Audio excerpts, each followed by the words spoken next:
La corsa più amata dagli italiani sta per arrivare in Polesine. Oggi l'atteso appuntamento con il Giro d'Italia.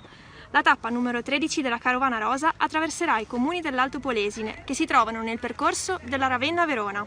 E c'è un bel po' della nostra provincia nel tracciato del Giro 2021, che, partito da Torino l'8 maggio, si concluderà a Milano il 30 maggio. In mezzo 21 tappe per 3.450 km e 400 metri.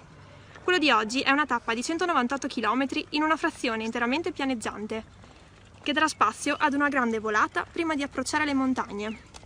Il percorso in Polesine si svilupperà infatti lungo il Po. La porta di entrata è il territorio di Occhiobello. Da Ravenna i corridori raggiungeranno Ferrara, quindi imboccheranno la strada per Ponte Lago Scuro e attraverseranno il grande fiume sul ponte che raggiunge Santa Maria Maddalena. Qui il passaggio è previsto tra poco, tra le 14:17 e le 14:27, in base alla media dei chilometri orari. Da Occhiobello poi la Carovana Rosa farà rotta verso Mantova e Verona, percorrendo l'Eridani appunto. La frazione si svilupperà lungo l'asta dei comuni riviereschi, nell'ordine Stienta, Gaiba, Calto, Castelnuovo Bariano e Bergantino.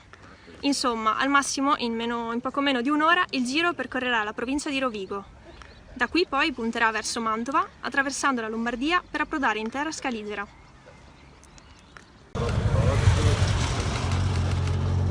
Ecco il primo corridore.